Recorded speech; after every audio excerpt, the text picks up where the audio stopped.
The coffee spilled in slow motion. Sarah Mitchell watched the scalding liquid arc through the air as her left leg gave out beneath her, the familiar weakness striking at the worst possible moment. The crowded Starbucks on Fifth Avenue fell silent as she crashed into the businessman's table, sending his laptop sliding across the polished floor. Before we jump back in, tell us where you're tuning in from. And if this story touches you, make sure you're subscribed because tomorrow I've saved something extra special for you. Jesus, watch where you're going, he snapped, dabbing frantically at his soaked shirt. Around them, smartphones appeared like vultures, recording her struggle to stand. The distinctive drag of her left foot against the marble tiles echoed through the sudden hush. Someone snickered, then another. Within seconds, the whisper started. Is she drunk? Poor thing, probably born that way. Should someone call someone? Sarah's face burned as she finally managed to pull herself upright, her hand instinctively reaching for the wall. What none of these strangers knew was that 18 months ago, this same leg had carried her through 3 miles of hostile territory in Kandahar province. What they couldn't see beneath her carefully chosen ankle-length pants was the small, precise tattoo that told a story she'd sworn never to share. The businessman gathered his belongings with exaggerated disgust, making sure everyone could hear his muttered complaints about people who shouldn't be out in public. Sarah bit back the response that rose in her throat, words that would have made her drill sergeant proud, and this civilian very, very quiet. Instead, she offered the weak smile she'd perfected over months of physical therapy and limped toward the counter where her forgotten coffee waited. The Metropolitan Museum of Natural History buzzed with the controlled chaos of opening day preparations. Sarah adjusted her ID badge and smoothed her navy blazer, checking her watch for the 3rd time in 5 minutes. As the newly appointed Director of Educational Outreach, today marked her return to civilian life after 2 years of medical leave and rehabilitation. Her office on the 3rd floor overlooked Central Park, where morning joggers traced familiar paths through the autumn foliage. Sarah had watched them from her hospital window during those first terrible months, envying their effortless movement while she learned to walk again. The doctors had been blunt. The shrapnel damage to her left femur and the nerve damage in her ankle meant she'd always walk with a pronounced limp. What they hadn't said, but she'd read in their faces, was that she was lucky to walk at all. Dr. Elizabeth Hartman, the museum's director, knocked on the open doorframe. A woman in her 60s with silver hair pulled back in an efficient bun, she carried herself with the authority of someone who'd spent decades managing both ancient artifacts and modern egos. "Ready for the grand tour?" Dr. Hartman asked, though her eyes lingered on Sarah's leg with the clinical interest of someone who'd learned to read people quickly. "I should warn you, we'll be covering a lot of ground today. The new military history exhibit opens next month, and I want you to be familiar with every display." Sarah nodded, grateful that her new boss had chosen practical flats over heels for the tour. They started in the Egyptian wing, where Dr. Hartman explained the museum's educational philosophy while Sarah concentrated on maintaining an even pace. Her left leg protested with each step, the familiar ache building from ankle to hip, but she'd learned to mask the discomfort behind professional interest. "The key," Dr. Hartman continued as they moved through the Hall of Ocean Life, "is making history accessible without dumbing it down. Our visitors range from 5-year-olds to college professors. You need to speak to all of them." They paused beneath the massive blue whale suspended from the ceiling, and Sarah felt a familiar tightness in her chest. Large spaces still made her nervous, too many sightlines to monitor, too many potential threats. She forced herself to breathe slowly, focusing on Dr. Hartman's voice rather than the phantom sounds of mortar fire that sometimes echoed in her memory. "You mentioned in your interview that you have experience with military history. That'll be invaluable for our new exhibit. We've got artifacts from every major American conflict, including some pieces on loan from the Pentagon." Sarah's step faltered slightly, catching her toe on a raised threshold. She recovered quickly, but not quickly enough to escape notice. A group of middle school students on a field trip had gathered nearby, and she heard one whisper to another, "Look at how she walks." The familiar shame crept up her neck like a rash. The elevator ride to the fourth floor stretched in awkward silence. Sarah caught her reflection in the polished middle doors, a 32-year-old woman with auburn hair and green eyes looking every inch the professional educator, except for the way she favored her right leg. In Afghanistan, she'd been known for her speed and endurance. Staff Sergeant Sarah Mitchell could outrun, outshoot, and outthink most of the men in her unit. Now, she moved through the world like damaged goods, always conscious of the stares and whispers that followed her distinctive gait. The military history exhibit occupied the entire east wing of the fourth floor. Glass cases displayed uniforms, weapons, and personal effects from soldiers spanning 3 centuries of American warfare. Sarah felt her pulse quicken as they approached a section dedicated to recent conflicts in Iraq and Afghanistan. "This is our pride and joy," Dr. Hartman said, gesturing toward a display case containing desert camouflage uniforms and modern tactical gear. Sarah stared at a Purple Heart medal lying on black velvet, its bronze surface gleaming under the museum lights. She knew the weight of that medal, the precise feel of its edges, the way it caught light. Her hand moved unconsciously toward her left ankle, where, beneath her sock and pant leg, an identical image was permanently inked into her skin, along with a date that changed everything. The Purple Heart section was particularly challenging to curate, Dr. Hartman continued, unaware of Sarah's sudden stillness. "We wanted to honor the wounded without exploiting their pain. Many of these heroes prefer to remain anonymous, to blend back into civilian life without drawing attention to their sacrifices." A laugh escaped Sarah's throat before she could stop it, bitter and sharp in the quiet gallery. Dr. Hartman looked at her with surprise. "I'm sorry," Sarah said quickly. Sometimes blending in isn't really an option." She gestured vaguely toward her leg, and Dr. Hartman's expression softened with understanding. "Of course, I didn't mean to be insensitive." They continued through the exhibit in companionable silence, past displays of Civil War rifles and World War II helmets, past photographs of young faces that would never age. Sarah felt the familiar weight of survivor's guilt settling on her shoulders. Why had she come home when so many others hadn't? Why did she get to limp through museum halls while Rodriguez and Patterson and Williams lie under white crosses in Arlington? The tour concluded in the museum's administrative offices, a maze of cubicles and conference rooms that hummed with the quiet efficiency of academic bureaucracy. Sarah's new colleagues looked up from their computers with polite interest as Dr. Hartman introduced her.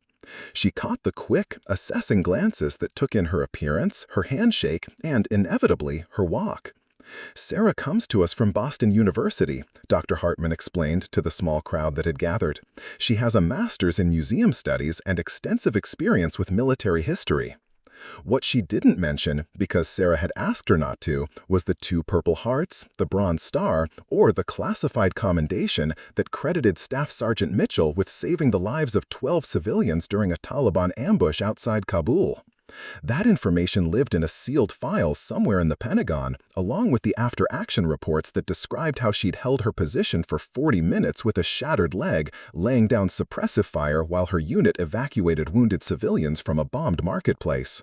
As the introductions wound down, Sarah found herself face-to-face with Dr. James Patterson, the museum's senior military historian. A man in his 70s, with kind eyes behind wire-rimmed glasses, he studied her with the careful attention of someone who'd spent decades reading between the lines of official histories. "Mitchell," he repeated thoughtfully. "That name sounds familiar. Have we met at a conference, perhaps?" Sarah shook her head, forcing herself to maintain eye contact despite the panic clawing at her chest. "I don't think so. I've been out of the field for a while." Dr. Patterson nodded slowly, but something in his expression suggested the conversation wasn't over. As the group dispersed back to their work, Sarah felt his eyes following her progress across the office, cataloging the details of her movement with the analytical mind of a historian who specialized in putting pieces together. Her new desk sat in a corner cubicle with a window view of the park. As she settled into the ergonomic chair and adjusted her leg to find a comfortable position, Sarah allowed herself a moment of cautious optimism. Maybe this could work. Maybe she could build a life that had nothing to do with sand and gunfire and the weight of decisions that cost lives. Maybe she could just be Dr. Sarah Mitchell, museum educator, instead of Staff Sergeant Mitchell, war hero with a guilty conscience and a permanent reminder of the worst day of her military career tattooed on her ankle where no one would ever see it. Outside her window, the joggers continued their endless loops through Central Park, their movement fluid and unconscious. Sarah touched her left ankle through her pant leg, feeling the raised edges of scar tissue that surrounded her hidden tattoo, and tried to imagine a future where her limp was just a limp, nothing more. The screaming started at 2:47 a.m. Sarah jolted awake in her Brooklyn apartment, her hand instinctively reaching for the M4 carbine that hadn't been beside her bed for 18 months. Instead, her fingers found the smooth surface of her nightstand, knocking over a water glass that shattered against the hardwood floor. The sound of breaking glass triggered another wave of panic, and she rolled off the mattress, seeking cover behind the bed frame, while her rational mind fought to remind her she was in Park Slope, not Kandahar. The screaming continued, a woman's voice, high and desperate, coming through the thin walls from the apartment next door. Sarah's training kicked in despite her disorientation. She grabbed her phone, ready to call 911, when she heard a man's voice, soothing and gentle. "It's okay, baby. You're safe. It was just another nightmare." Preparing and narrating this story took us a lot of time. So if you are enjoying it, subscribe to our channel. It means a lot to us. Now, back to the story. The sounds quieted to muffled sobbing, and Sarah sank back against her bedroom wall, her heart hammering against her ribs. Her neighbor was a veteran too. She'd figured that out within a week of moving in, recognizing the telltale signs.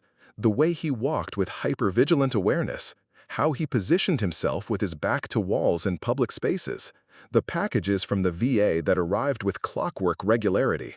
They'd never spoken beyond polite nods in the hallway, but they shared the unspoken understanding of people who'd seen too much and come home carrying pieces of a war that wouldn't let them go. Her left leg throbbed as she pulled herself upright, the joint stiff from sleep and the October chill that had seeped through her windows. She limped to the kitchen, stepping carefully around the broken glass, and started coffee before Dawn had even considered breaking over the East River. Sleep wouldn't return now. It never did after the dreams. By 6 a.m., she was dressed and heading for the subway, her travel mug steaming in the cool morning air. The R train was nearly empty at this hour, just a few early commuters and night shift workers heading home. Sarah chose a seat near the door where she could monitor the car's occupants, another habit she couldn't shake despite 18 months of therapy sessions where well-meaning counselors told her she needed to reintegrate and trust the process. At 59th Street, a group of construction workers boarded, their voices loud in the morning quiet as they discussed their day's assignments.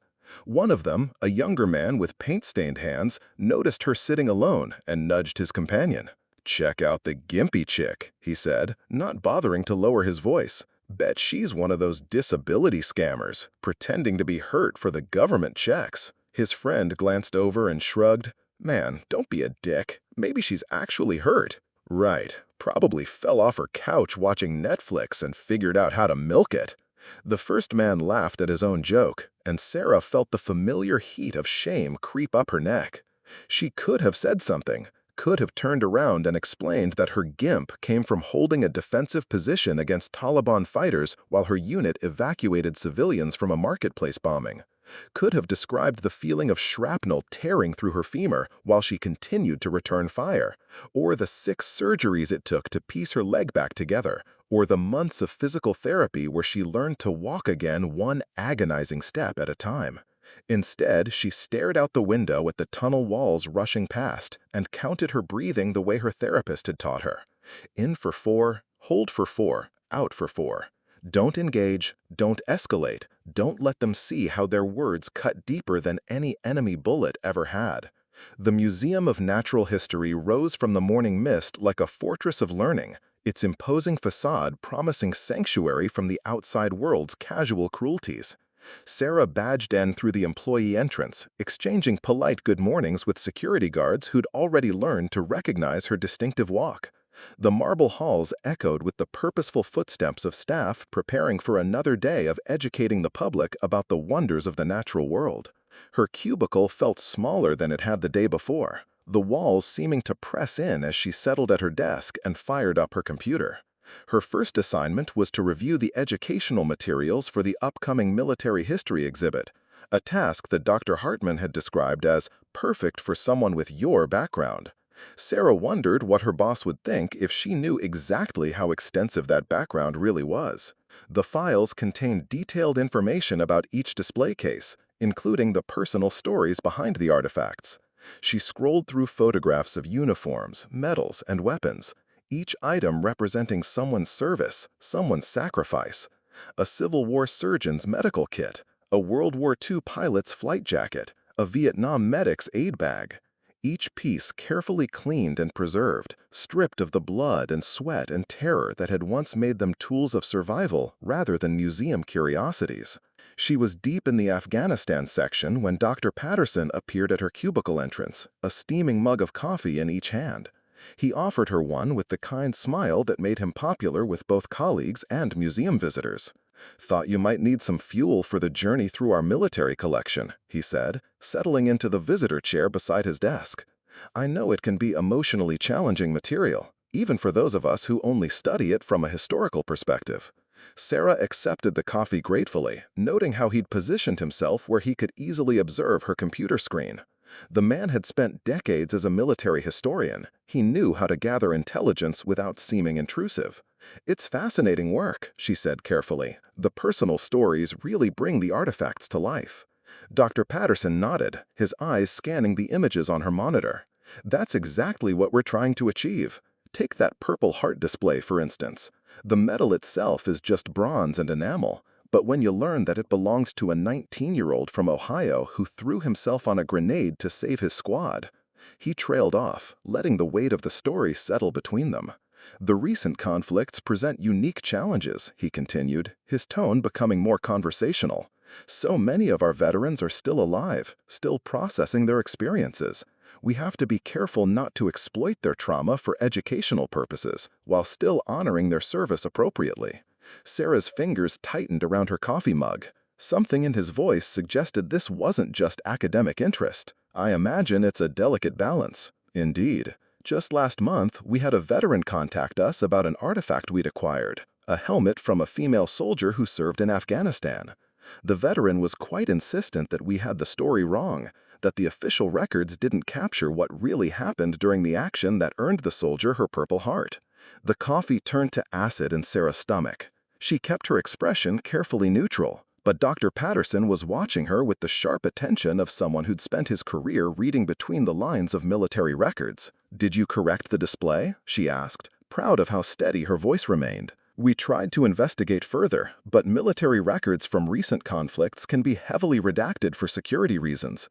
Sometimes the true heroes remain hidden, their stories lost to classification and bureaucracy." He paused, studying her face. "It's tragic, really. Some of our bravest service members will never receive the recognition they deserve because their actions were deemed too sensitive for public consumption." Sarah nodded, not trusting herself to speak. She turned back to her computer screen, hoping Dr. Patterson would take the hint and leave her to work in peace. Instead, he leaned forward, his voice dropping to a more intimate tone. "You know, I've been doing this work for 40 years, and you develop an instinct for reading people. Military bearing never really leaves someone, no matter how hard they try to blend into civilian life." He gestured subtly toward her leg. "Combat injuries have a particular quality to them. There's a precision to the damage, a story written in scar tissue that trained eyes can read." Sarah's pulse hammered in her ears, but she forced herself to maintain eye contact. "I'm not sure what you're suggesting, Dr. Patterson." "I'm not suggesting anything," he said gently. "I'm simply observing that our museum is fortunate to have someone on staff who might have a deeper understanding of military sacrifice than what appears on her resume." Before Sarah could respond, her phone buzzed with a text message from an unknown number. "Staff Sergeant Mitchell, this is Colonel David Reeves, 82nd Airborne. I'll be visiting the museum this afternoon on official business. We need to discuss your new position and certain security considerations. Please meet me in the Military History Wing at 1400. The blood drained from Sarah's face as she read the message. Dr. Patterson noticed her sudden stillness and glanced at her phone screen before she could turn it away. "Ah," he said quietly. "It seems your past has found you, Staff Sergeant." Sarah's hand shook as she set down her coffee mug. 18 months of careful anonymity, of building a new identity as just another disabled civilian trying to make her way in the world, crumbled in an instant. The weight of her hidden tattoo seemed to burn against her ankle, the Purple Heart and coordinates inked there, serving as a permanent reminder of the day that had ended her military career and haunted her dreams ever since. "How long have you known?" she asked, her voice barely above a whisper. Dr. Patterson's smile was kind but knowing. "I suspected from the moment Dr. Hartman introduced you. Sarah Mitchell, military historian with extensive field experience, recovering from an extended medical leave, walking with the distinctive gait of someone who's taken shrapnel to the leg." The pieces weren't hard to put together, especially for someone who's spent decades studying military records. Name recognition? Staff Sergeant Sarah Mitchell, 3rd Battalion, 82nd Airborne Division, awarded 2 Purple Hearts and a Bronze Star for actions during Operation Enduring Freedom, medically retired after sustaining severe injuries during a classified mission in Kandahar Province. Dr. Patterson recited the details with the precision of someone who'd done his homework. "What I couldn't figure out was why someone with your commendations and service record was working so hard to hide from her own heroism." Sarah closed her eyes, feeling the weight of 18 months of carefully constructed lies crashing down around her. The civilian identity she'd built, the quiet life she tried to create, the desperate attempt to escape the weight of decisions that had cost lives, all of it threatened by a single text message from a superior officer she'd hoped never to see again. "Because heroism is what they call it when you survive something that kills better people than you," she said finally. "Because there's nothing heroic about coming home when your friends don't. Because every time someone calls you a hero, it reminds you of all the ways you failed the people who trusted you to bring them home safely." Dr. Patterson was quiet for a long moment, studying her with the patience of someone who understood that some stories couldn't be rushed. "The classified mission," he said eventually, "the one that ended your career? It wasn't just about you getting wounded, was it?" Sarah opened her eyes and looked at him, this kind old man who dedicated his life to preserving the stories of people like her, people who'd served and sacrificed and carried the weight of impossible decisions. For a moment, she considered telling him everything about the marketplace in Kabul, about the choice between mission objectives and civilian lives, about the 40 minutes that had changed everything. But some stories belonged to the dead, and she'd sworn an oath to keep their secrets even if it meant carrying their ghosts forever. "Some things are classified for good reason, Dr. Patterson. Some stories aren't meant to be preserved in museum displays." He nodded, accepting her boundaries with the grace of someone who'd spent his career respecting the privacy of people who'd given more than most could imagine. "Well then," he said, standing and straightening his jacket, "I suppose we should prepare for your visitor. Colonel Reeves has quite a reputation in military circles. His presence here suggests your past isn't quite ready to let you go." As Dr. Patterson walked away, Sarah stared at her computer screen, where photographs of military artifacts reminded her of a world she'd tried to leave behind. Her left ankle throbbed, the hidden tattoo seeming to pulse with each heartbeat, as if the ink itself was calling her back to a life she'd sworn to abandon. Outside her window, Central Park stretched green and peaceful in the afternoon sun, joggers and dog walkers moving through their daily routines without a care for the invisible battles being fought by the people around them. Sarah touched her ankle through her pant leg, feeling the raised edges of scar tissue that surrounded her secret shame, and wondered if there was anywhere in the world she could go where the ghosts of Afghanistan wouldn't follow. The lunch crowd at the museum's cafeteria buzzed with the typical mix of tourists, school groups, and staff members grabbing quick meals between exhibits. Sarah sat alone at a corner table, pushing a wilted salad around her plate while her mind raced through possible scenarios for her impending meeting with Colonel Reeves. None of them ended well. She'd spent the morning researching the colonel online, finding the usual military biography filled with commendations and deployment records. What the official sources didn't mention was his reputation among enlisted personnel as a man who valued mission success above individual comfort, someone who viewed emotional trauma as a weakness to be overcome rather than a wound to be healed. If he was here on official business, it meant someone high up the chain of command had decided her quiet civilian life was over. "Mind if I join you?" Sarah looked up to find Dr. Amanda Chen, the museum's chief curator of anthropology, standing beside her table with a friendly smile. A woman in her 40s with shoulder-length black hair and kind eyes behind designer glasses, Dr. Chen had the sort of effortless confidence that came from years of academic success and professional recognition. "Please," Sarah said, gesturing to the empty chair across from her. She welcomed any distraction from her spiraling thoughts about the afternoon's meeting.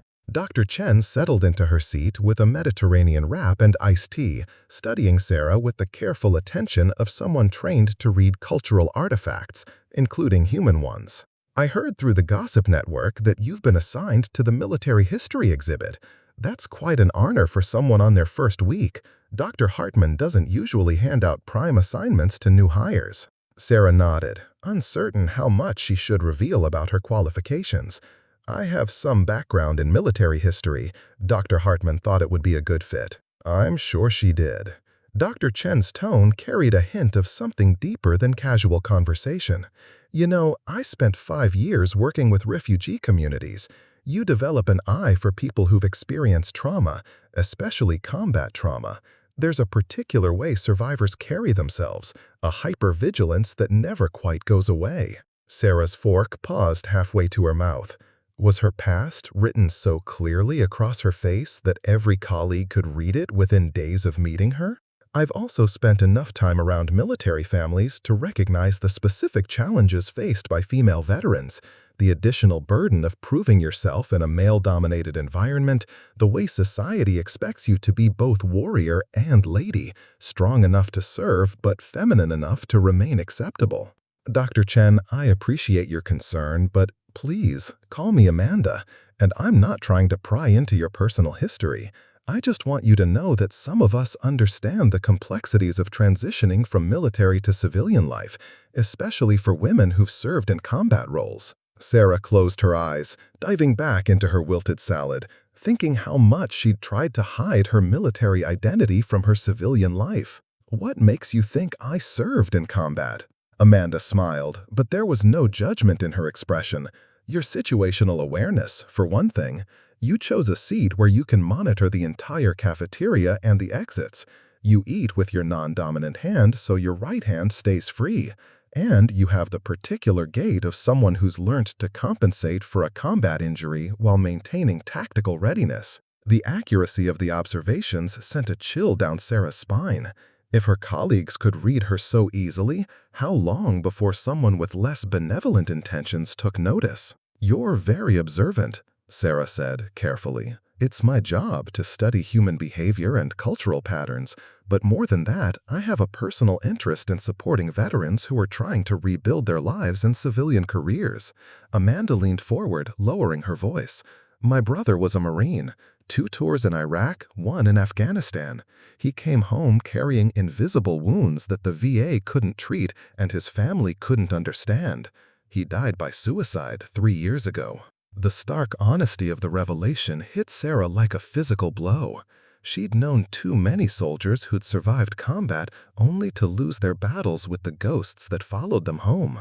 "I'm sorry for your loss," Sarah said, meaning it completely. "Thank you. The reason I'm telling you this is that I've learned to recognize the signs of someone who's struggling to integrate their military identity with their civilian aspirations. And I've also learned that sometimes the best thing you can do for someone is simply to let them know they're not alone." Before Sarah could respond, her phone buzzed with another message from Colonel Reeves. "Change of plans. Meet me at the Vietnam Veterans Memorial in Central Park at 1300 hours. Come alone." Amanda noticed her sudden tension. Everything all right? Sarah forced a smile. Just work stuff. I should probably head back upstairs. Of course. But Sarah, Amanda reached across the table and briefly touched her hand. Whatever you're dealing with, remember that you don't have to face it alone. The museum community takes care of its own. 20 minutes later, Sarah found herself walking through Central Park, her left leg protesting the uneven terrain as she made her way toward the Vietnam Veterans Memorial. The autumn afternoon was crisp and clear, with joggers and dog walkers enjoying the perfect weather. Children played on nearby playgrounds, their laughter a stark contrast to the solemnity of the memorial site. The Vietnam Veterans Memorial consisted of a simple granite wall inscribed with the names of New Yorkers who had died in Southeast Asia. It was smaller and less famous than its counterpart in Washington, but no less moving in its quiet dignity. Sarah approached slowly, reading the names carved into the black stone, each one representing a life cut short in service to their country. Staff Sergeant Mitchell. The voice came from behind her, carrying the unmistakable authority of a career military officer. Sarah turned to face Colonel David Reeves, a man in his early 50s with graying hair and the ramrod posture of someone who'd spent decades in uniform. Even in civilian clothes, dark slacks and a navy blazer, he radiated military bearing. "Colonel," Sarah said, straightening unconsciously into a position of attention despite her civilian dress. "At ease, Sergeant. We're both civilians here, at least officially." His smile didn't reach his eyes. "Walk with me." They moved away from the memorial toward a quieter section of the park, Reeves adjusting his pace to accommodate her limp without comment. Sarah appreciated the consideration, even as she dreaded the conversation to come. 18 months, Reeves said finally. 18 months of radio silence. Your therapists at Walter Reed said you were making progress, but then you disappeared from the system entirely. No forwarding address, no contact with your unit, no participation in veteran support networks. Some people were starting to worry. "I needed space to heal," Sarah said. "The transition to civilian life isn't exactly covered in basic training." "Indeed. And how's that healing process going? Are you finding the peace you were looking for in your museum job?" The question carried layers of meaning that Sarah didn't want to unpack. "I'm adjusting, learning to build a life that doesn't revolve around military service." Reeves stopped beside a bench overlooking the park's great lawn, where families were enjoying picnics and pickup games of frisbee. Sarah watched them with a mixture of envy and protective instinct, wondering if she'd ever feel that light again. "The dreams are manageable," she said finally. "Because strength is what got people killed. My strength, my decisions, my tactical judgment. 12 civilians made it out of that marketplace alive, but 3 soldiers didn't. Rodriguez, Patterson, Williams. They died because I chose mission success over force protection, because I prioritized strangers over the people who trusted me to bring them home." Reeves was quiet for a long moment, watching the teenagers disappear down a park path. When he spoke, his voice carried the weight of someone who'd made similar, impossible choices. "You want to know what really happened after that marketplace incident? The after-action reports that were too classified for you to see while you were in the hospital?" Sarah's chest tightened. She'd spent 18 months wondering what the official investigation had concluded, what judgment had been rendered on her decisions during those 40 minutes of hell. The 3 soldiers who died, Rodriguez, Patterson, and Williams, they volunteered for the rear guard action. They knew the risks, understood the tactical situation, and chose to stay behind to ensure the civilian evacuation succeeded. Their families received full military honors and the truth about their sacrifice. That doesn't change the fact that I made the call. No, it doesn't. But it means you made the right call. 12 Afghan civilians went home to their families because you prioritized human life over tactical safety. Your own unit recommended you for the Medal of Honor, not just the Bronze Star. The recommendation was downgraded due to the classified nature of the mission, but the recommendation stands in your permanent record. The information hit Sarah like a physical blow. For 18 months, she'd carried the weight of what she believed was a tactical failure, a moment of weakness that had cost lives. Learning that her superiors viewed it as heroism rather than failure shifted her understanding of everything that had happened since. "Then why are you here?" she asked. "If my service record is so exemplary, why track me down in civilian life?" Reeves smiled, and this time it reached his eyes. "Because the Army is launching a new initiative to support wounded veterans transitioning to civilian careers. We need success stories, people who found meaningful work that utilizes their military skills while honoring their sacrifice. Your position at the museum makes you an ideal candidate for the program. You want to use me for recruitment? I want to use you to show other wounded veterans that there's life after service, that their injuries don't define their limitations. But more than that, I want to give you the chance to reclaim your story from the shadows you've been hiding in." Sarah looked around the park, at the families and joggers and dog walkers going about their peaceful daily routines, oblivious to the conversations happening on benches around them. For 18 months, she'd tried to disappear into that normalcy, to become just another face in the crowd. But maybe Amanda Chen had been right. Maybe some burdens were too heavy to carry alone. What would this initiative involve? Speaking engagements, mentoring other veterans, participating in documentary projects about successful military to civilian transitions.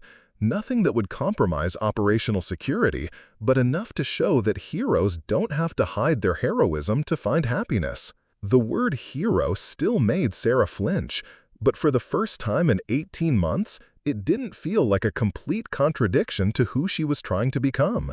"I need time to think about it," she said. "Of course. But Sarah?" Reeves stood and straightened his jacket. "Whatever you decide about the program, stop punishing yourself for surviving. The soldier who saved 12 lives in Kabul deserves better than spending the rest of her life apologizing for her own existence." As Colonel Reeves walked away toward Fifth Avenue, Sarah remained on the bench, watching the afternoon shadows lengthen across the great lawn. Her left ankle throbbed with its familiar ache, the hidden tattoo seeming to pulse with each heartbeat as if responding to the mention of the coordinates inked there. For the first time since leaving Walter Reed, she allowed herself to consider the possibility that her past might be a foundation to build on rather than a burden to escape from. The rain started just as Sarah emerged from the subway at 96th Street, fat droplets that quickly escalated into a proper downpour. She pulled her hood up and hunched her shoulders against the October storm, her left leg already protesting the additional challenge of navigating wet sidewalks. The physical therapy appointment at Mount Sinai had run longer than expected, leaving her exhausted and emotionally drained from an hour of exercises designed to improve mobility she wasn't sure she wanted to regain. Her phone buzzed as she waited for the light to change, a text from her PT, Dr. Rebecca Martinez. "Great progress today. I know nerve stimulation therapy is uncomfortable, but the improvements in your gait are remarkable. Keep up the good work." Sarah almost laughed at the irony. For 18 months, she'd been going through the motions of physical therapy while secretly hoping her limp would remain permanent, visible proof of her sacrifice, a daily reminder that kept her anchored to her guilt. But Dr. Martinez was right. The treatments were working. Her left leg was getting stronger, her gait more even. Soon, she might walk normally again. And then what excuse would she have for hiding from the world? The thought terrified her more than any Taliban ambush ever had. She was still lost in these dark reflections when she heard the shouting from across the street. A crowd had gathered outside Riverside Elementary School, where dismissal time had turned chaotic due to the sudden storm. Parents huddled under inadequate umbrellas while children waited in the school's covered entrance, but something was wrong with the usual pickup routine. "Where's my daughter?" A woman's voice cut through the rain, shrill with panic. "Isabella was supposed to meet me right here. She always meets me right here." A school security guard was saying, but his tone suggested he was less certain than his words implied. Sometimes kids get confused during weather emergencies. She probably went to her alternate pickup location. "There is no alternate pickup location," the woman snapped. "Isabella is 7 years old and she has autism. She doesn't handle changes in routine. She would never just wander off." Sarah approached the edge of the crowd, her limp more pronounced as she favored her right leg on the slick pavement. The panicked woman was Latina, probably in her 30s, wearing scrubs that suggest she worked in healthcare. Her hands shook as she tried to dial her phone with fingers too nervous to function properly. "When did you last see her?" Sarah found herself asking, stepping forward despite every civilian instinct telling her to stay invisible. The woman looked up with desperate eyes. This morning at drop-off, she was wearing her pink backpack with the unicorn patch, blue jeans, and her favorite sweater, the yellow one with the cat on it. "She always meets me right here at 3:15, always." Sarah's mind automatically cataloged the details, filing them the way she'd once processed intelligence reports about missing personnel. What's her full name, and what class is she in? Isabella Martinez, Mrs. Peterson's second-grade class. But they said she never made it to the pickup area. They said she left the classroom, but the woman's voice broke. She could be anywhere. She gets overwhelmed by crowds and loud noises. If she's lost in this storm... The security guard spoke into his radio, but Sarah could tell from his body language that the school's response was inadequate. They were treating this as a routine mix-up rather than a potential emergency involving a special needs child in severe weather. "I'm Sarah," she said, moving closer to the distraught mother. "What's your name?" "Carmen. Carmen Martinez." The woman looked at Sarah with the desperate hope of someone grasping for any assistance. "Please, can you help me find her? I don't know what to do." Sarah felt the familiar weight of command responsibility settling on her shoulders. In Afghanistan, she'd been the one others turned to when situations went sideways, when clear thinking and decisive action meant the difference between mission success and catastrophe. But this wasn't Afghanistan, and she wasn't Staff Sergeant Mitchell anymore. She was just a disabled museum employee with no official authority and a limp that made her unsuitable for any kind of search operation. Except a 7-year-old girl was missing in a storm, and no one else seemed to be taking charge. "Okay, Carmen, here's what we're going to do," Sarah said, her voice automatically taking on the calm authority that had once directed combat operations. "First, we need to establish a timeline. When exactly was Isabella's class dismissed, and who was the last person to see her?" The security guard looked surprised by Sarah's take-charge attitude, but Carmen responded immediately to the voice of someone who sounded like they knew what they were doing. "Mrs. Peterson dismissed the class at 3:10. She said Isabella left with the other children heading to the pickup area, but that's the last confirmed sighting." Sarah nodded, her mind already working through search protocols. "What about security cameras? Does the school have coverage of the exits and the surrounding area?" "We're checking the footage now," the guard said, though his tone suggested this was a slow process. "How long ago did that start?" Sarah pressed. "About 10 minutes. Too long. In missing person situations, especially involving children with special needs, the first hour was critical. Every minute of delay reduced the probability of a successful recovery." "Carmen, I need you to think carefully," Sarah said. "Does Isabella have any favorite places in the neighborhood? Anywhere she might go if she feels overwhelmed or confused?" "There's a small playground about 2 blocks north, near the community center. She likes the swings there. And there's a library branch on 98th Street. She loves the children's section." Carmen's voice was steadying slightly as she focused on the concrete details rather than her panic. Sarah looked around at the crowd of parents, most of whom were focused on collecting their own children and getting out of the rain. The security guard was well-meaning but clearly out of his depth, and the school administration seemed to be moving with bureaucratic slowness rather than appropriate urgency. "We need to organize search teams," Sarah said, addressing both Carmen and the guard. "Small groups checking the playground, the library, and a systematic canvass of the immediate area. In weather like this, a child Isabella's age won't have traveled far." "Ma'am, I appreciate your concern, but we have protocols," the guard began. "Your protocols aren't working fast enough," Sarah interrupted, her voice carrying the edge of someone accustomed to being obeyed in crisis situations. "A special needs child has been missing for over 20 minutes in severe weather. Every minute we spend talking is a minute Isabella is alone and scared." Something in her tone made the guard step back, and Sarah realized she'd shifted into command mode without conscious thought. Several parents had stopped their own departure preparations to listen, recognizing the voice of someone who knew how to handle emergencies. "I'll check the playground," volunteered a father with 2 children of his own. "My kids know Isabella. They can help spot her." "I can take the library," offered another mother. "I work there part-time, so the staff will cooperate with me." Within minutes, Sarah had organized an impromptu search operation, dividing volunteers into teams and establishing communication protocols using cell phones.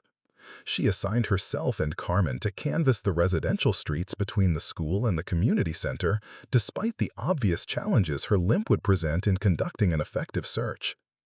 As they set off into the storm, Carmen walking beside her with the grateful relief of someone no longer facing a crisis alone, Sarah felt something she hadn't experienced in 18 months, the clarity and purpose that came from using her skills to help others. Her leg ached with each step, and she knew she'd pay for this exertion later, but for the first time since leaving Walter Reed, she felt like herself again. "You're military, aren't you?" Carmen asked, as they checked behind a row of parked cars where a scared child might seek shelter. "Former," Sarah corrected automatically. "My husband was in the Army, 2 tours in Iraq. He used to get that same tone when things went wrong, like he could handle anything as long as he had a plan." Carmen paused in her search to look at Sarah directly. "Thank you for taking charge back there. I was falling apart, and you gave me something to focus on besides my panic." They continued their systematic search, checking doorways, building entrances, and any location where a small child might take shelter from the rain. Sarah's tactical training proved invaluable. She knew how to read terrain, to think like someone seeking concealment, to spot anomalies in the urban environment that might indicate a hiding place. It was Carmen who found her. "Isabella!"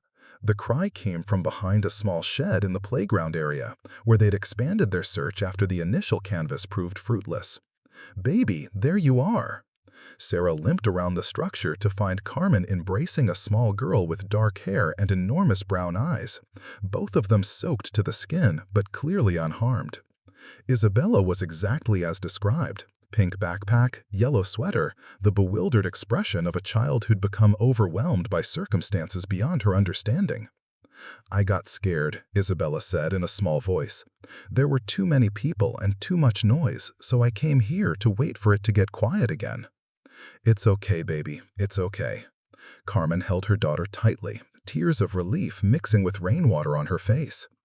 Sarah felt her own eyes welling up as she watched the reunion, memories of other successful extractions flooding back, times when her decisions had brought people home safely instead of getting them killed. For 18 months, she'd focused only on her failures, on the soldiers who hadn't made it home. But watching Carmen and Isabella together reminded her that success mattered too, that her skills could still make a difference in the world. Her phone buzzed, with messages from the other search teams. "Found them? Any luck? Should we keep looking?" Sarah quickly sent out a group text. "Child located, safe. Thank you all for your help. Search concluded." As they walked back towards the school, Isabella between them holding both their hands, Carmen looked at Sarah with the gratitude of a mother whose worst nightmare had been averted. "I don't know how to thank you," she said. "If you hadn't taken charge, you would have found her," Sarah said, though they both knew that wasn't necessarily true. "You're her mother. You wouldn't have stopped looking." "Maybe, but having someone who knew what to do, who could organize everyone—" Carmen shook her head. "You saved us both today, not just Isabella." They reached the school to find the security guard looking relieved and slightly embarrassed.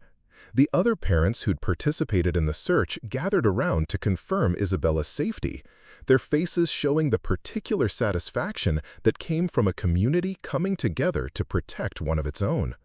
As the crowd dispersed and Carmen prepared to take Isabella home for a warm bath and hot chocolate, she turned to Sarah one last time. "I never got your last name," she said, "in case I want to properly thank you later." Sarah hesitated for a moment, then made a decision that felt like stepping out of shadows she'd been hiding in for 18 months. "Mitchell," she said. "Staff Sergeant Sarah Mitchell, formerly of the 82nd Airborne Division." Carmen's eyes widened with recognition and respect. "I knew it. "Thank you, Staff Sergeant, for everything." As Sarah watched them walk away, Isabella's small hand secure in her mother's grasp, she felt something shift inside her chest. The weight of guilt and shame that had pressed down on her for 18 months hadn't disappeared, but it had changed somehow, balanced by the reminder that her training and experience could still serve a purpose beyond the battlefield. Her ankle throbbed where the Purple Heart tattoo marked her skin, but for the first time in 18 months, the pain felt like a promise rather than a punishment. The video had been posted at 11:43 p.m. Sarah discovered it 3 days after the search for Isabella Martinez, when Dr. Patterson appeared at her cubicle with his laptop open and an expression that mixed admiration with concern. The footage was shaky, clearly shot on a smartphone by one of the parents during the impromptu search operation, but the audio was crystal clear. "We need to organize search teams. Small groups checking the playground, the library, and a systematic canvass of the immediate area." Her own voice came through the laptop speakers with unmistakable military authority, the tone of someone accustomed to making life-or-death decisions under pressure. "Your protocols aren't working fast enough. A special needs child has been missing for over 20 minutes in severe weather. Every minute we spend talking is a minute Isabella is alone and scared." Sarah watched herself on screen, seeing what the parents had seen. A woman with a pronounced limp who nonetheless commanded immediate respect and obedience from everyone around her. The video had been titled "Hero Veteran Organizes Search for Missing Child" and had already accumulated over 50,000 views and hundreds of comments. "The parent who posted this is Carmen Martinez," Dr. Patterson explained, scrolling through the comments section. "She included quite a detailed description of what happened, including your military background. It's been shared across several veteran support networks, and local news outlets have started picking it up." Sarah felt the familiar tightness in her chest as she read through the comments. Most were supportive, praise for her quick thinking, gratitude for the successful outcome, expressions of pride in veteran service. But scattered among the positive responses were the inevitable trolls. Questions about her disability benefits, speculation about whether her limp was genuine, crude jokes about broken soldiers trying to play hero. "There's more," Dr. Patterson said, clicking to another tab. 3 different news stations have called the museum requesting interviews. Apparently, Carmen Martinez contacted them directly after she learned where you work. She wants to publicly thank you and bring attention to veteran transition issues. The blood drained from Sarah's face. "Please tell me you didn't." "I told them we'd need to check with you first, of course. But Sarah, this might be an opportunity, the kind of positive representation that Colonel Reeves was talking about." Before Sarah could respond, her phone rang. The caller ID showed a number she didn't recognize, but the area code was local. Against her better judgment, she answered. "Miss Mitchell, this is Rachel Torres from Channel 7 News. I'm calling about the incredible work you did helping find that missing child. We'd love to feature your story on our evening broadcast, especially given your military background and your transition to civilian service." "I'm not interested in media attention," Sarah said quickly. "The important thing is that Isabella is safe." "Of course, and that's exactly the kind of humility that makes your story so compelling. Our viewers are always inspired by stories of veterans who continue to serve their communities after their military careers end. We wouldn't take much of your time, just a brief interview about the incident and your work at the museum." Sarah ended the call without committing to anything, but her phone immediately rang again. Then again. By noon, she'd received calls from 5 different media outlets, 2 veteran advocacy organizations, and someone claiming to represent a morning talk show producer. Dr. Hartman appeared at her cubicle during lunch, carrying a bouquet of flowers and wearing the slightly overwhelmed expression of someone whose quiet educational institution had suddenly become the center of media attention. "These arrived this morning," she said, setting the flowers on Sarah's desk. "They're from the Martinez family, along with a card that's, well, it's quite moving." Sarah opened the small envelope attached to the bouquet. Carmen Martinez's handwriting was careful and precise. "Staff Sergeant Mitchell, Isabella has been talking non-stop about the brave lady who helped find her. She wants to know if you have any little girls of your own because she thinks you would be the best mommy in the world. Thank you for giving me my daughter back. You are the kind of hero she should learn about. Carmen, Isabella, and Roberto Martinez. The simple sincerity of the note hit Sarah harder than any military commendation ever had. She found herself thinking about Isabella's wide brown eyes, the way the little girl had held both their hands as they walked back to safety, the trust in her expression as she looked up at the woman who'd helped bring order to her chaotic world. The museum's board met this morning, Dr. Hartman continued. They're unanimous in their pride for having you on staff, and they're supportive of whatever level of media engagement you're comfortable with. We understand this is a personal decision, but I want you to know that we stand behind you completely. That afternoon, Sarah found herself walking through Central Park again, seeking the clarity that came from movement and fresh air. Her left leg felt stronger than it had in months. Dr. Martinez's nerve stimulation therapy was working better than either of them had expected.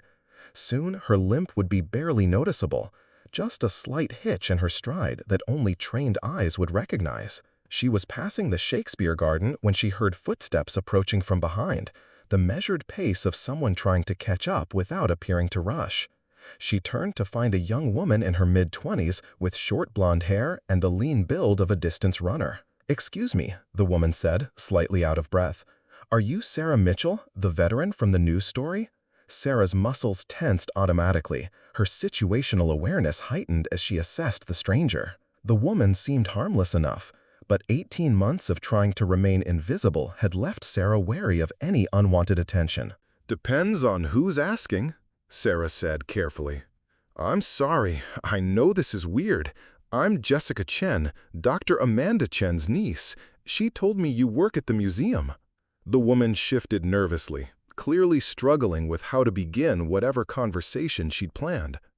"I saw the video online, and I had to find you. You probably don't remember me, but we've met before." Sarah studied the young woman's face, searching her memory for any previous encounter. "I'm sorry, I don't recall." "Afghanistan, Forward Operating Base Shank, March 2019. You probably processed dozens of civilian contractors through that checkpoint, but you saved my life that day." Jessica's voice dropped to barely above a whisper. "I was the interpreter, the one who was in the marketplace when the bombing started." The words hit Sarah like a physical blow. Forward Operating Base Shank, March 15, 2019. The date tattooed on her ankle, along with the coordinates that marked the worst and best day of her military career.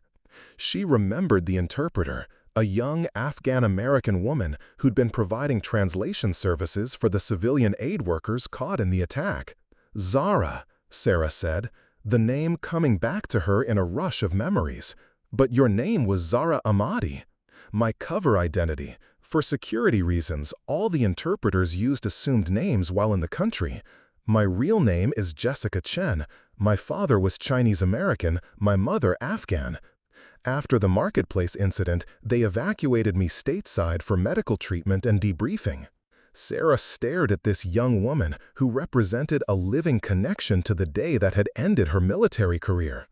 In her nightmares, the civilians from the marketplace remained faceless victims whose fate she'd never learned. Seeing Jessica alive and healthy challenged everything she'd believed about that day. "I've been trying to find you for 2 years," Jessica continued. "The military wouldn't give me any information about the soldiers who participated in the evacuation, just that it was classified. But when I saw that video, when I heard you identify yourself," she shook her head, tears starting to form in her eyes, "I had to thank you, not just for that day, but for everything you sacrificed to get us out of there." They found a quiet bench overlooking the reservoir, where Jessica began to fill in the gaps in Sarah's knowledge about what had happened after the evacuation. The 12 civilians who'd been rescued had all survived their injuries and been successfully relocated. The aid workers had returned to their families in various countries around the world. The local Afghan civilians had been resettled in safer regions of the country. "The military told us that 3 soldiers died during the operation," Jessica said quietly. "Rodriguez, Patterson, and Williams. They said those soldiers volunteered to stay behind to ensure our evacuation succeeded. They did, Sarah confirmed, her voice thick with emotion. They were good soldiers, better people than I deserved to command. Don't say that. Jessica's response was sharp, almost angry. You think we don't know what you did? You think we don't understand what that 40 minutes cost you? Rodriguez talked to me before the end. She said you'd been hit but refused evacuation until all the civilians were clear. She said you kept fighting even though your leg was shattered. Sarah closed her eyes, remembering the chaos and confusion of those final minutes. The weight of the M4 carbine in her hands, the taste of dust and blood in her mouth, the incredible effort it had taken to maintain her position while her left leg screamed in agony. The doctor said your injuries should have been incapacitating, Jessica continued. They couldn't understand how you'd continued to function with that level of trauma. But I understand. You stayed because we needed you to stay. You fought because we needed you to fight. And you paid a price that you're still paying every day. A jogger passed by, earbuds in, completely absorbed in his own world of fitness and self-improvement. Sarah envied him for the simplicity of his concerns, the luxury of worrying about pace times and heart rates instead of survivor's guilt and phantom limb pain. After the evacuation, I spent 6 months in counseling, Jessica said. PTSD, survivor's guilt, the whole package. My therapist kept telling me that healing meant accepting that bad things happen to good people, that sometimes there's no deeper meaning or purpose to tragedy. But seeing you again, seeing how you've built a life after service, she paused, searching for the right words. It gives me hope that the sacrifices weren't meaningless. I'm not sure I've built much of a life, Sarah said honestly. I've been hiding for 18 months, trying to pretend that day never happened. But you haven't been hiding, not really. You've been healing, and now you're ready to help people again, just like you helped that little girl find her way home. Jessica smiled through her tears. Some people are born to be protectors. Military service was just one way you expressed that calling. Working at the museum, organizing search operations, mentoring other veterans, those are just different forms of the same service. As they sat in comfortable silence, watching the late afternoon light dance across the water, Sarah felt something shifting in her understanding of herself. For 18 months, she'd viewed her military service as a chapter that had ended badly, a period of her life that she needed to move beyond. But talking to Jessica, seeing the life that had continued because of decisions made in 40 minutes of hell, she began to consider the possibility that her service hadn't ended with her military retirement. Maybe it had just changed forms.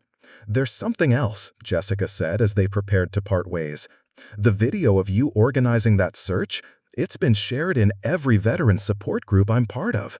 People are calling you a role model, proof that wounded warriors can find new ways to serve. Colonel Reeves' office has been flooded with calls from veterans asking about the transition program he mentioned. Sarah's phone buzzed with a text message from Colonel Reeves. Saw the news coverage. Are you ready to stop hiding from your own story? The program needs someone exactly like you. Wounded but not broken, struggling but not defeated. Let's talk. As Jessica walked away toward the subway, Sarah remained on the bench, watching the sun set over Central Park. Her ankle throbbed where the Purple Heart tattoo marked her skin, but for the first time in 18 months, the pain felt like a reminder of strength rather than failure. She pulled out her phone and typed a response to Colonel Reeves. I'm ready to talk, but I want to do this my way, on my terms. The story belongs to all of us who served, not just me. The reply came back within minutes. Wouldn't have it any other way, Staff Sergeant. Welcome back. Sarah smiled as she limped toward the park exit, her gait still uneven, but her purpose finally clear. She was ready to stop running from her past and start building a future that honored both her service and her sacrifice. The girl who'd limped into the museum 3 days ago had been hiding from her own strength. The woman walking home tonight was ready to embrace it. The auditorium at the Jacob K. Javits Federal Building was packed beyond capacity. Sarah stood in the wings, watching through a gap in the heavy curtains as veterans, their families, military officials, and members of the press filled every available seat. The event had been billed as the official launch of the Pentagon's Warrior Transition Initiative, but Sarah knew it had really become something much larger. A public reckoning with how society treats its wounded veterans. 5 minutes, Staff Sergeant, said Lieutenant Colonel Monica Welch, the program's media coordinator. A sharp woman in her 40s with the efficient demeanor of someone who'd spent her career managing high-stakes military communications. Sarah adjusted the hem of her navy blue blazer, chosen specifically because it would hide the outline of her service pistol, a compromise she'd negotiated with security after arguing that some habits from Afghanistan weren't worth breaking. Her left leg felt steadier than it had in months, but she'd deliberately chosen low heels that would make her limp more visible. Today wasn't about hiding her disability, it was about owning it. "I'm sorry," I replied, though her heart was hammering against her ribs like she was back on patrol in Kandahar. Through the curtain gap, she could see the VIP section where familiar faces had gathered. Dr. Hartman sat beside Colonel Reeves, both wearing expressions of nervous pride. Amanda Chen had brought her entire family, including Jessica, who'd become an unexpected source of strength over the past week as they'd worked together to prepare Sarah's remarks. Carmen and Isabella Martinez occupied front-row seats, the little girl clutching a handmade card decorated with crayon drawings of superheroes. But it was the presence in the back corner that made Sarah's breath catch. A weathered man in his 60s wearing a perfectly pressed dress uniform adorned with enough ribbons to tell the story of a career spent in the world's most dangerous places. General Marcus Thompson, former commander of all NATO forces in Afghanistan, had flown in specifically for this event. His presence meant that people far up the chain of command were paying attention to what happened here today. "Ladies and gentlemen," the moderator's voice carried across the auditorium.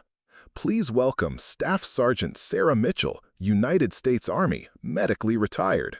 Sarah stepped into the bright stage lights, immediately conscious of her uneven gait as she crossed to the podium. The applause was thunderous, but she forced herself to focus on individual faces in the crowd rather than the overwhelming mass of attention. In the third row, she spotted a young man in a wheelchair whose empty sleeve was pinned neatly to his shirt. Behind him, a woman with visible burn scars along her neck applauded with prosthetic hands. These were her people, warriors who'd paid prices that most civilians couldn't imagine. "Thank you," she said into the microphone, waiting for the applause to subside. 3 weeks ago, I was just another museum employee trying to blend into civilian life. I walked with a limp, collected a disability check, and spent most of my energy pretending that I'd never been a soldier. I thought that was what successful reintegration looked like, becoming invisible. She paused, letting her eyes sweep across the audience. In the media section, cameras were recording every word, every gesture. This speech would be analyzed, criticized, and probably turned into sound bites for the evening news. But for once, she didn't care about the potential consequences of being seen. I was wrong. Successful reintegration isn't about disappearing. It's about finding new ways to serve, new missions that utilize the skills the military taught us and honor the sacrifices we've made. It's about understanding that our wounds, visible and invisible, aren't sources of shame. They're proof of service. A woman in the audience stood up and began clapping, then another, until the entire auditorium was on its feet. Sarah felt tears threatening and forced herself to continue before the emotion overwhelmed her. On March 15, 2019, I was part of an operation in Afghanistan that officially never happened. 12 civilians were evacuated from a combat zone under enemy fire.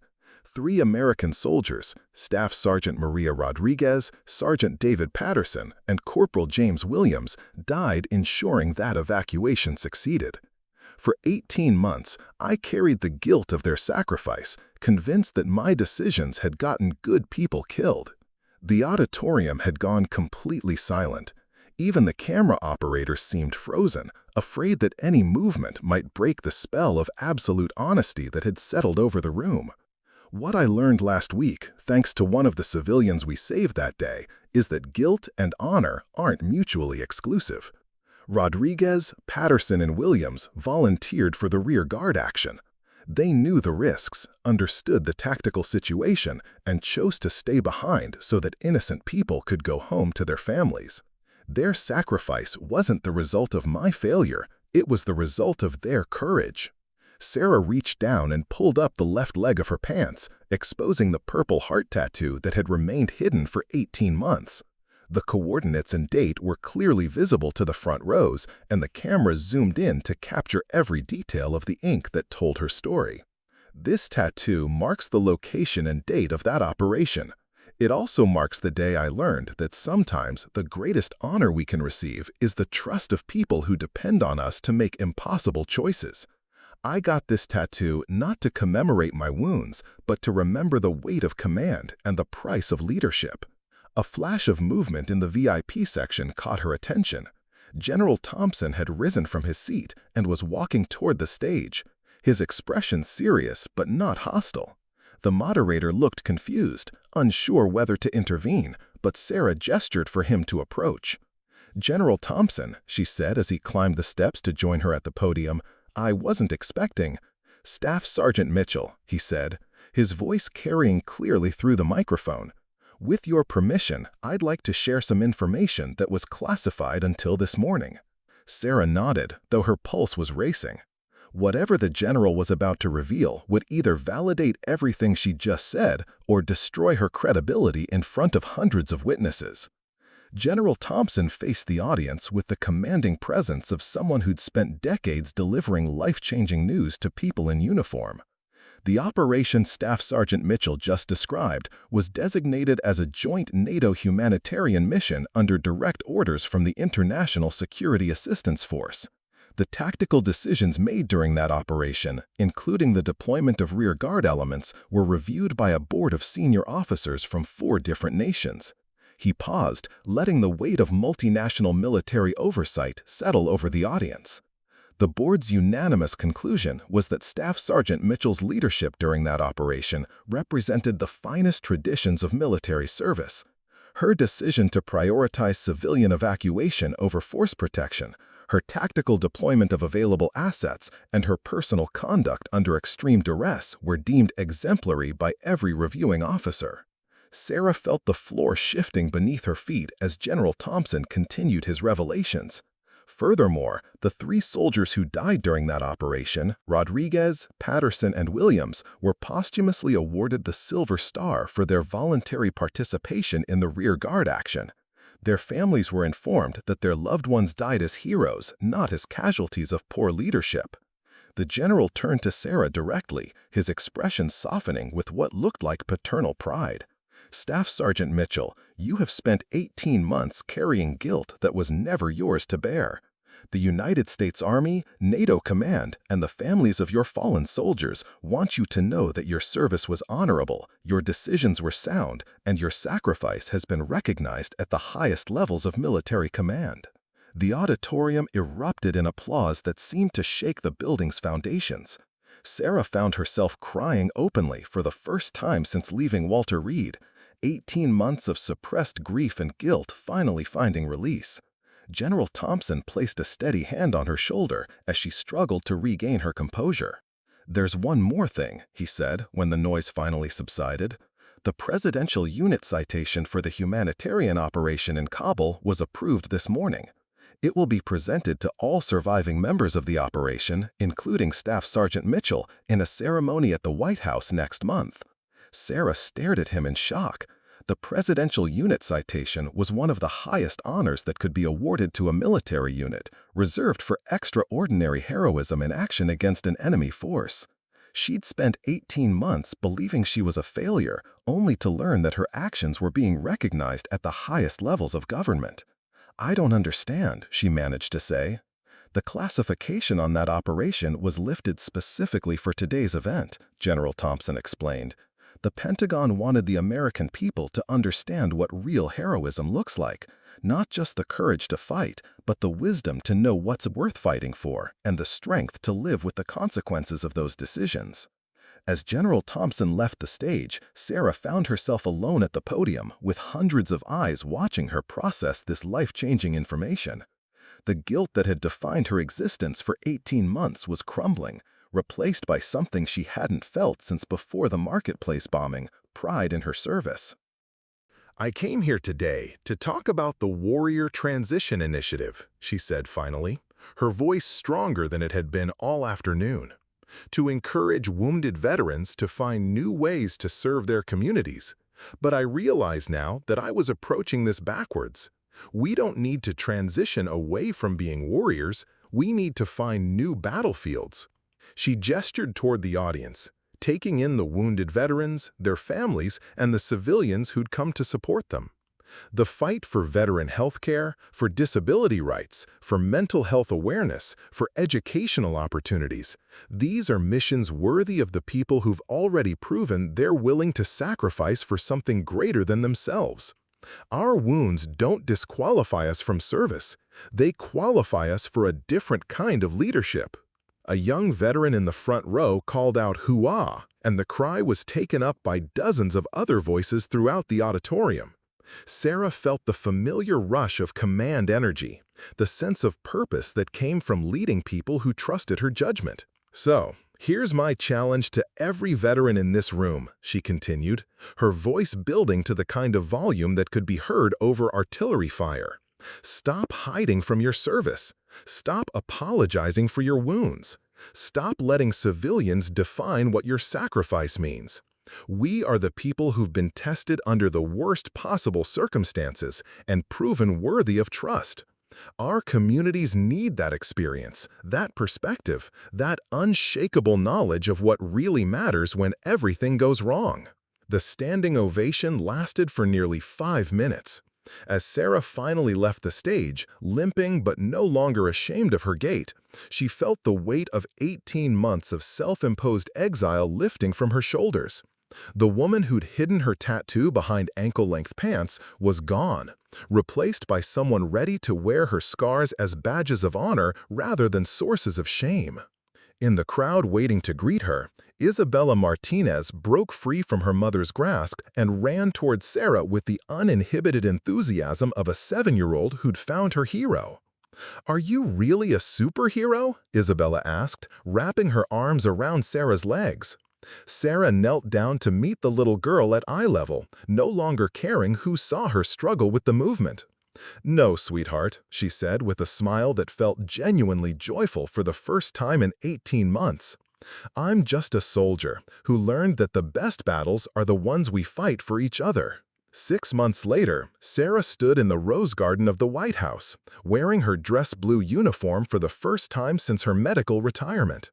The morning sun caught the polished brass of her rank insignia and the multicolored ribbons that told the story of her service. Bronze Star, 2 Purple Hearts, Combat Action Badge, and now, pinned just that morning by the Secretary of Defense, the Presidential Unit Citation. The ceremony had been smaller than the media circus at the Federal Building, but infinitely more meaningful. Families of the fallen soldiers had attended, finally able to hear the full story of their loved one's heroism. Maria Rodriguez's mother had embraced Sarah with tears in her eyes, thanking her for honoring her daughter's memory. David Patterson's widow had brought their twin sons, now 8 years old, to see their father's sacrifice recognized at the highest levels of government. Staff Sergeant Mitchell, a young aide, approached with a tablet and professional smile. "The president would like to speak with you privately before the reception begins." Sarah followed the aide through the corridors of the West Wing, her polished shoes echoing against marble floors where history had been made for over 2 centuries. Her left leg felt stronger than it had since before Afghanistan. Months of intensive physical therapy and a new experimental treatment had reduced her limp to barely a noticeable hitch in her stride. But she chose to keep the tattoo visible beneath her regulation skirt, coordinates and purple hearts serving as a permanent reminder of the day that had changed everything. The Oval Office was smaller than she'd expected, but the weight of the space was overwhelming. The president, a woman in her early 60s with silver hair and the confident bearing of someone who'd spent decades in public service, rose from behind the resolute desk with a warm smile. "Staff Sergeant Mitchell, it's an honor to meet you. Please, have a seat." Sarah settled into one of the chairs facing the president's desk, automatically positioning herself where she could monitor the room's entrances. Some habits from Afghanistan would never fade completely. "I've been following your work with the Warrior Transition Initiative," the president continued. "The feedback from veterans organizations has been extraordinary. In 6 months, you've helped establish support networks in 12 major cities, testified before 3 congressional committees, and personally mentored over 200 wounded veterans. That's remarkable progress. Thank you, Madam President, but the real work is being done by the veterans themselves. I'm just helping them find their voices." The president smiled at the deflection. "That humility is exactly why you're effective. But I want to talk to you about something bigger. The Department of Veterans Affairs is launching a new division focused on veteran employment and community integration. They need someone to head the program, someone who understands both the challenges veterans face and the value they bring to civilian organizations." Sarah felt her pulse quicken. A federal appointment would mean leaving the museum, abandoning the quiet academic life she'd built over the past year. But it would also mean the opportunity to impact veterans' lives on a national scale. "That's a significant responsibility," she said carefully. "It is, and it comes with significant challenges. You'd be testifying before Congress regularly, managing a budget in the hundreds of millions, coordinating with state and local governments across the country. It's not a job for someone who wants to stay in the background." The irony wasn't lost on Sarah. 18 months ago, she'd been desperate to disappear into civilian anonymity. Now she was being offered one of the most visible veteran advocacy positions in the federal government. "May I ask why you're considering me for this role?" The president leaned back in her chair, studying Sarah with the calculating gaze of someone who'd spent decades evaluating people for positions of trust. "Because you understand something that most people in Washington don't, that strength and vulnerability aren't opposites. You've shown that acknowledging our wounds doesn't make us weak, it makes us authentic. Veterans need advocates who won't sugarcoat their struggles or oversell their capabilities. They need someone who's walked the path and knows both the obstacles and the opportunities." Before Sarah could respond, there was a soft knock on the door. The president's secretary entered with an apologetic expression. "I'm sorry to interrupt, but there's been a development that Staff Sergeant Mitchell should know about. The story about her transition work has been picked up internationally. We're getting calls from veteran advocacy groups in the UK, Canada, Australia, and Germany. They want to implement similar programs in their countries." The president looked at Sarah with raised eyebrows. "It seems your impact is already extending beyond our borders. That's exactly the kind of leadership we need for this position." After the meeting, Sarah found herself walking through the National Mall, needing time to process the magnitude of what she'd been offered. The Vietnam Veterans Memorial stretched before her, its black granite surface reflecting the names of the fallen and the faces of the living who came to remember them. She thought about her conversation with General Hayward at the museum gala, his words about not having to choose between being a soldier and being a woman. Her phone buzzed with a text from Dr. Hartman. "Saw the ceremony on the news. The museum will support whatever decision you make, but know that you'll always have a home here. P.S. Isabella Martinez sent another card. She says she wants to be a helper soldier like you when she grows up."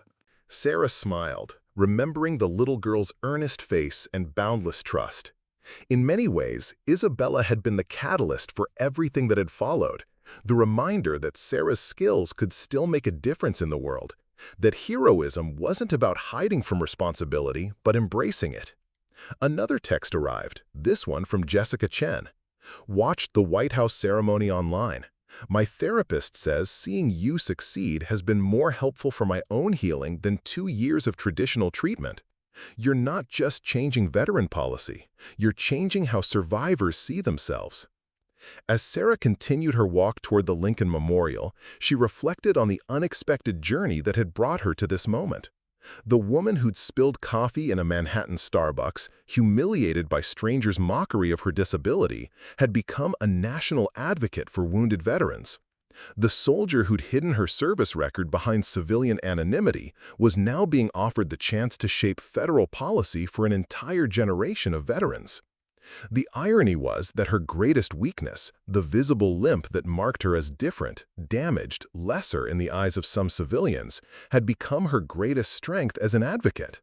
Veterans trusted her precisely because she couldn't hide her wounds, because she understood the daily challenges of living with visible disability in a society that preferred its heroes unmarked by the realities of service. Her phone rang as she reached the Lincoln Memorial steps. The caller ID showed a New York area code she didn't recognize, but something made her answer. "Is this Sarah Mitchell, the veteran from the news?" The voice was young, probably early 20s, with the particular kind of controlled desperation that Sarah had learned to recognize in wounded veterans.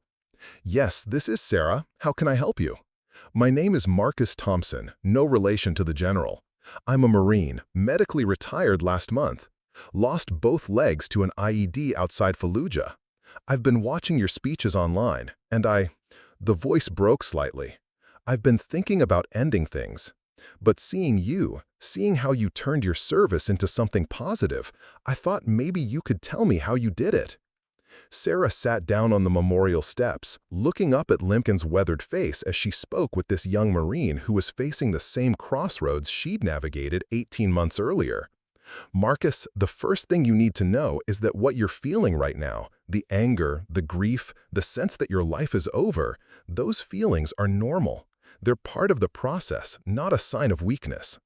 For the next hour, Sarah talked Marcus through the resources available to him, connected him with veteran support networks in his area, and most importantly, listened as he expressed the fear and frustration that came with rebuilding an identity after devastating injuries.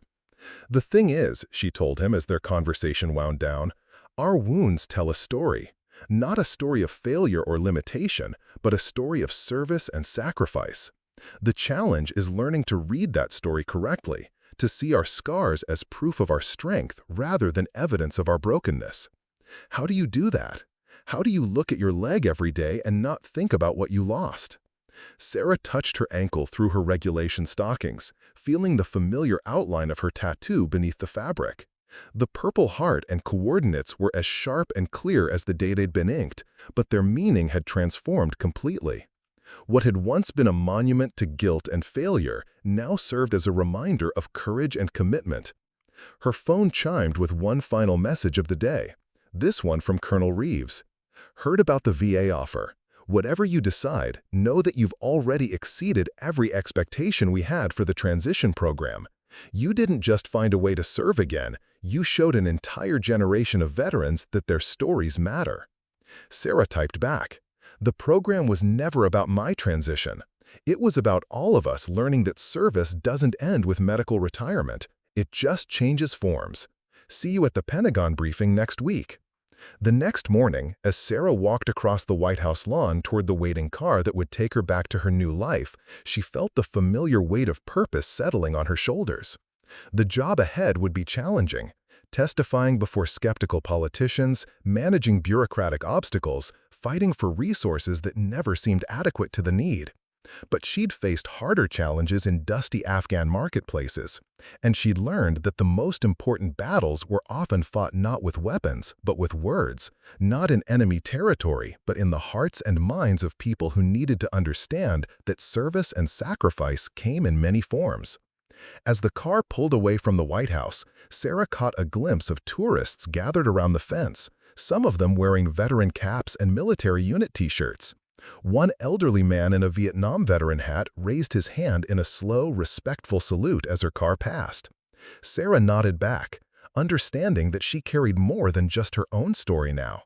She carried the hopes and dreams of every veteran who'd ever wondered if their service mattered, if their wounds had meaning, if their sacrifice would be remembered. The limp that had once marked her as damaged goods had become a symbol of resilience. The tattoo that had once been a source of shame was now a badge of honor, and the woman who'd tried to disappear into civilian anonymity had found her true calling as a voice for those who'd served in silence. Sarah Mitchell, Staff Sergeant, United States Army, medically retired, was finally ready to serve again, not as the person she'd been before Afghanistan, but as the person her experiences had made her. Scarred but not broken, wounded but not weak, changed but not defeated. The best stories, she'd learned, weren't about avoiding scars. They were about learning what those scars could teach you about strength.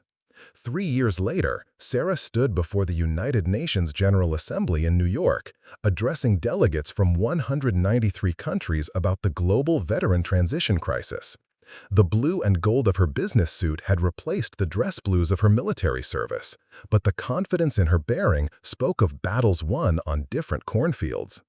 In the gallery above, she spotted familiar faces from her journey. Dr. Hartman sat beside Amanda Chen, both beaming with pride at how far their former colleague had traveled. Jessica Chen held her infant daughter, a tangible reminder that life continued beyond trauma. Carmen and Isabella Martinez, now 10 years old and increasingly interested in international relations, waved enthusiastically from their seats. But it was the delegation in the back corner that made Sarah's heart swell with particular pride.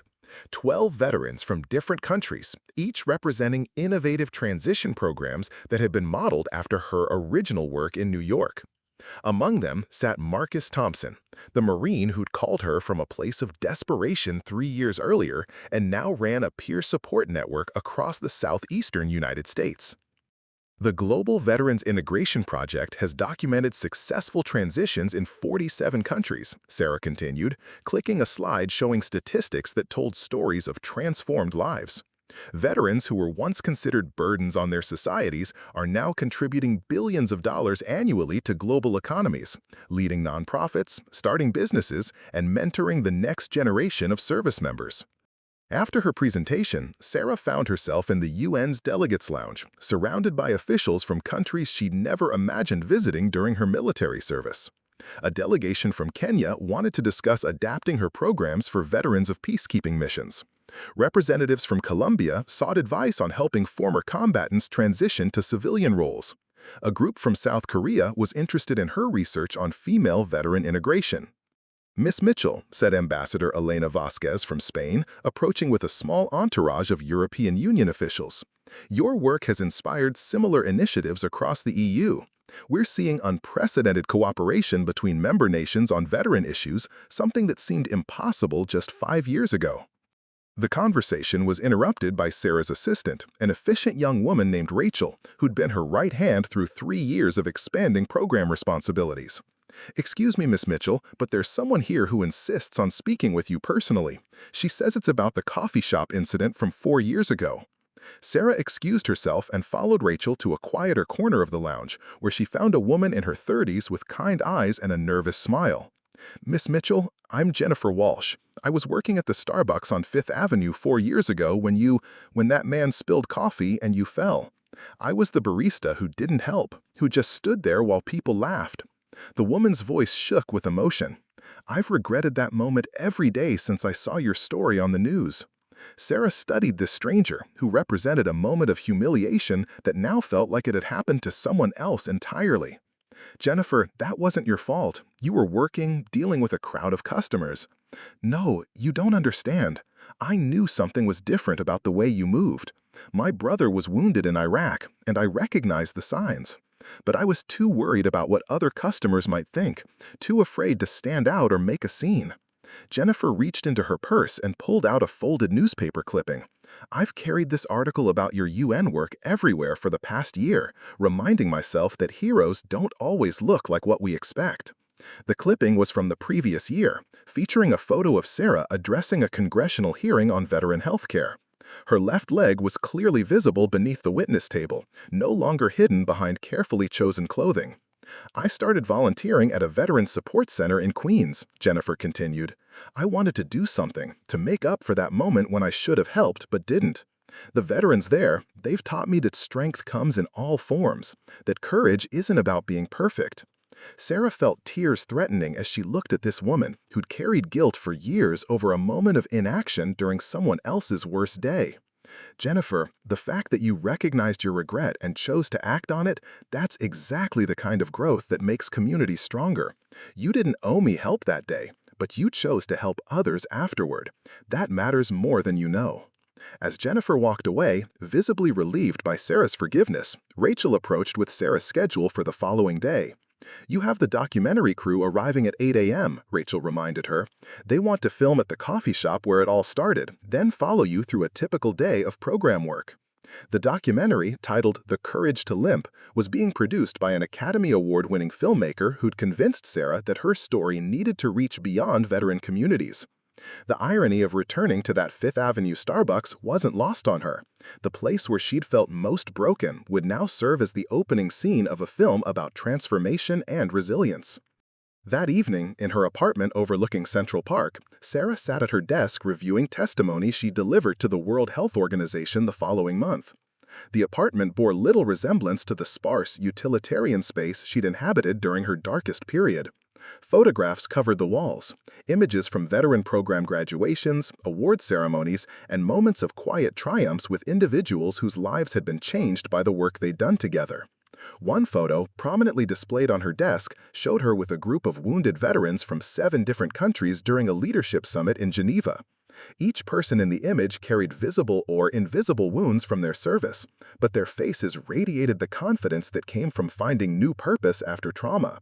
Her phone rang, displaying a number she recognized as belonging to Dr. Martinez, her former physical therapist.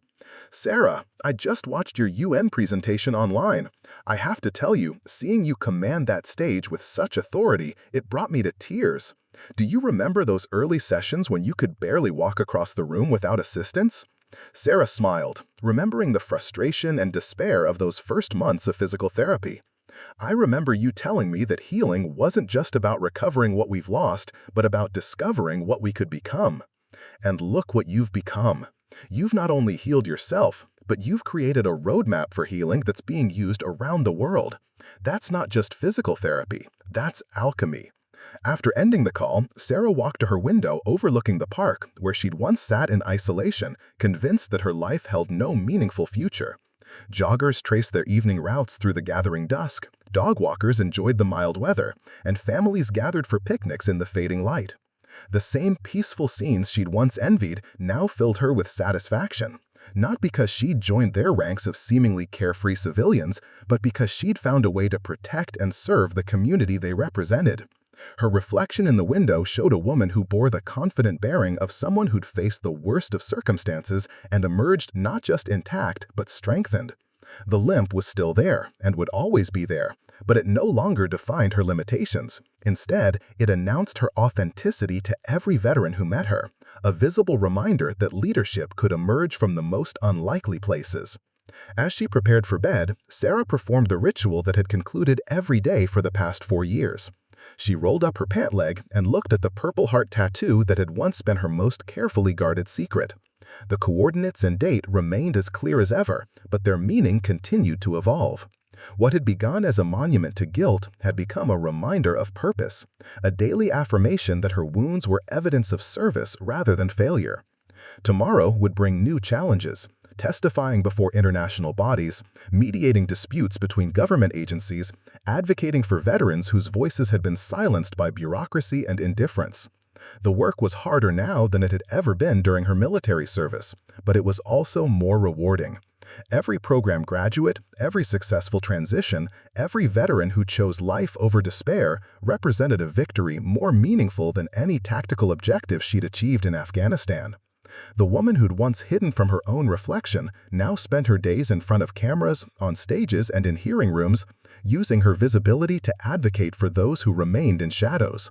The soldier who'd been medically retired had found a way to keep serving, proving that the end of one mission could become the beginning of another. Sarah Mitchell had learned that some battles were worth fighting forever, and some limps were worth wearing with pride. Up next, you've got 2 more standout stories right on your screen.